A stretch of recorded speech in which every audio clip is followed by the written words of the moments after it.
start by talking about this Republican project of Do we have to? tax reform. Is that how you feel about it? No, I thought you were going to ask about something else. But tax reform, yes, I actually want to talk about tax reform. I thought you might. You know, to my mind, there are two sectors of the economy. The non-productive sector, which is government, and the productive sector that actually makes stuff and sells it to people who want it. I want to have, whatever the result of tax reform is, I want more money to be left in the hands of the people who rightfully earned it. Do you think that, can you guarantee that this is going to be a middle-class tax cut in the end? I want everybody to have a tax cut across the board, and I think it's a big mistake if we don't. And I've been agitating publicly, privately, and otherwise, but I can say I've had direct conversations with the president, and I said I'm very worried about the original template that they put out, not cutting taxes on the middle class and or upper middle class, people kind of in the middle of the income spectrum. And he's assured me that it will be, or he will not sign it. He's pointed his finger at his people and said, make it so, and I take him at his word. I mean, he's already come out forcefully for saying, you know what, people are going to be allowed to deduct their 401ks, and I appreciate that forthrightness and that he's not passive and just going to let what happens happens. Would you vote for a bill that did cut people's 401k contributions? No, I don't want to have that at all. I'm not sure if I'm going to respond on specific items other than to say that for me, voting for the tax plan needs to be a tax cut, and it needs to be everybody across the spectrum. It cannot be that people in the middle have to pay a penalty so a corporation gets a tax cut. Am I for a corporate tax cut? Yes, it'll help the country, it'll help keep American jobs here, but I want everybody across the board to have some tax cut. And if this tax bill adds to the deficit, will you vote for it? Can you guarantee that it won't add to the deficit? Well, you can't guarantee that unless you're in charge, and nobody made me dictator for a day or even for an hour. I would balance a tax cut with spending cuts. So when the budget came forward recently in the Senate, I introduced an amendment that said we should look at the entitlement spending, the mandatory spending, which is 2/3 of our budget, and we should find savings there. And I got 4 Republicans to vote with me. So 5 people in the United States do believe and are fiscally responsible. 5 people on the Republican side are actually not hypocrites and actually do believe in cutting spending. But most of them, frankly, who are unwilling to cut spending, I do think it's hypocrisy, and it's why the debt goes up under Republicans and it goes up under Democrats, and frankly, it's both parties' fault.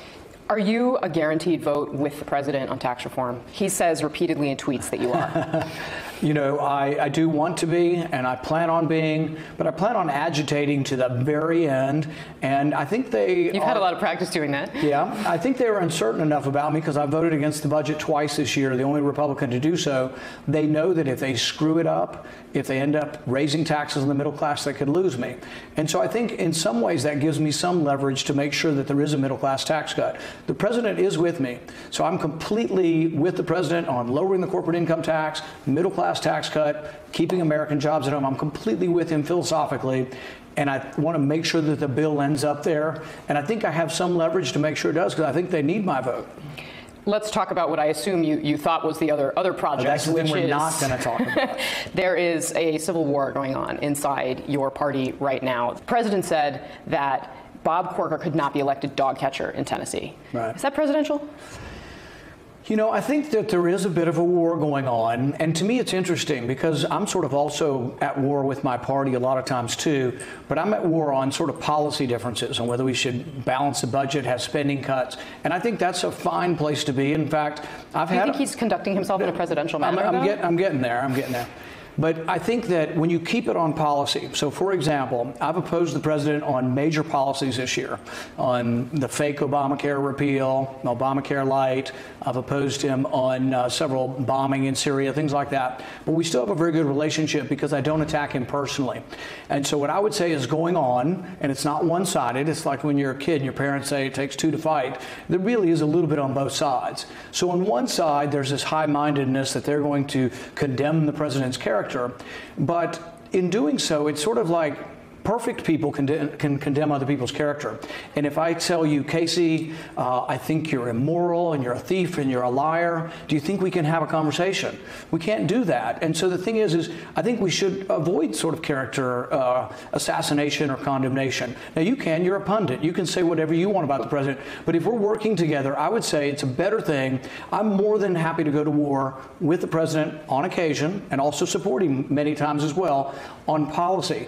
But I try to refrain from sort of making judgment about his character, because when I'm perfect, does character not matter for the presidents? Well, of course it does. But the thing is when my character's perfect is when I can start criticizing other people. So I think there is people who live in glass houses need to be aware of that. And I just don't think, I think it is a holier than thou thing, and there's a lot of it going on y'all's side and the media as well, but it's going on with some politicians as well. But to tell you the truth, what are the American people more concerned with? They probably think, like I've said, it's a People magazine saga that really we should be getting onto policy. They would rather see have a debate and maybe some discussion on policy rather than the other part. But I would say that it's both sides. It's not one side or the other. Both sides are engaging in this, and I frankly am choosing to hopefully be in another place. I feel like you still haven't answered my question about whether he's conducting himself in a presidential manner. I gave a really long-winded, circuitous explanation of my position, didn't I? No, I think the thing is the problem, here's the problem. I mean, would you conduct yourself this way if you were the president of the United States? I think everybody's different, and I think the president has a unique style. But, you know, people have attributes, and then we have other things that people say, well, that's not an attribute. When I look at the president and when I work with the president, I see the glass is half full. We're from the same party, and we have many things aligned. And I've been around the president many, many hours, probably as much as anybody in the Senate. And I choose to engage him on the things that I think we have common ground. So, for example, bombing Syria, I disagreed with the bombing in Syria. I disagree with a lot of the military intervention that the president's chosen to do.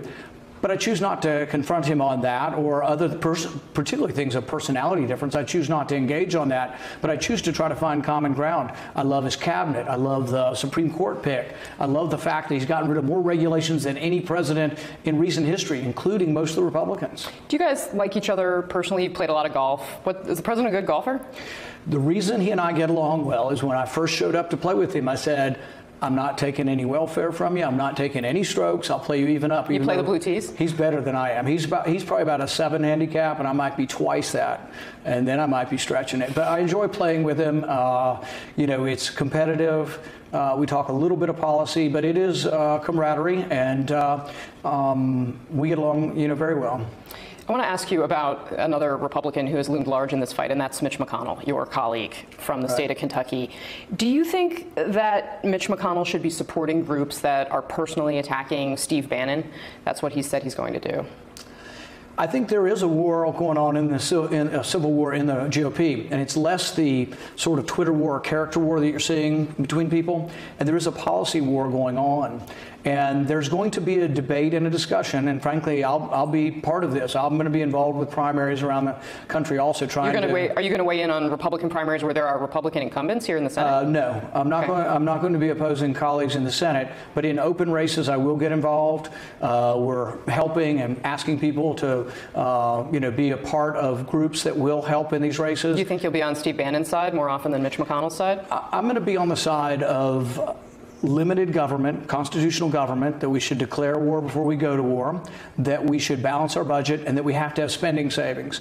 I think the biggest problem with Republicans in Washington, without naming names or making it personal, is that there's a large amount of hypocrisy. We run for office and we say we're conservative and we say we care about the debt, and yet the debt doubled under George W. Bush, doubled again under President Obama, and I probably think it's going to double again because really there is insufficient care up here for spending and for debt. And so I want people who truly do care, and people who truly believe the federal government should only do what it's allowed to do explicitly by the Constitution. Do you think Steve Bannon's making the Republican Party stronger? I think he's mixing it up. And like, once again, I don't, you know, we complain about sort of character assassination one way or another, and yet we want to make it so personal. To me, it isn't about Steve Bannon. I've met him. I have nothing bad to say about him, and I'll probably support some of the candidates that he's supporting. But it isn't about, you know, me and Steve Bannon against Mitch McConnell. Is Mitch McConnell a good leader? Excuse me? Is Mitch McConnell a good leader? You know, the thing is when we look at like Obamacare, I promoted that we should repeal it, and I forced votes on that. But yes or no, is he a good leader? Well, I'm getting to that. You guys, some answers aren't yes or no. We're running out of time here. I'm getting there. But what I would say is that on repealing Obamacare, he was right there with me as far as wanting to repeal the whole thing. He also worked with a coalition to be for a bill that I wasn't for. So once again, I oppose Mitch McConnell sometimes on policy, but I keep it on a level such that I think we have good relations.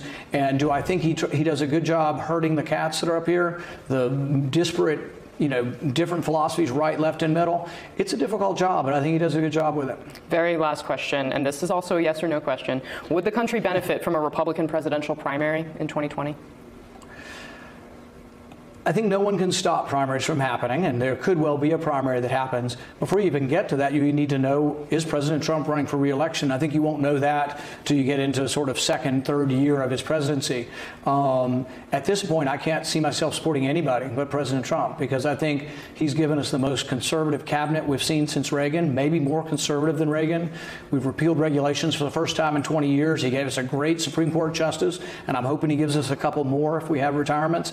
So I see the glasses half full. Doesn't mean I agree with him on everything. There'd be people that, if we could end the Afghan war, that's who I would support. But I don't think that's going to be an alternative to President Trump. So I like to accentuate the positive, the things I agree with him on, and I would support him. Still not a yes or no answer, but thank you very much. We need a primary. I think that's a pretty good answer. You do think you need a primary? No, I mean, I think it's a pretty good answer I gave you, that we have no idea. You can't answer a question I asked if it would be good for the party. until we know Trump is going to run or not.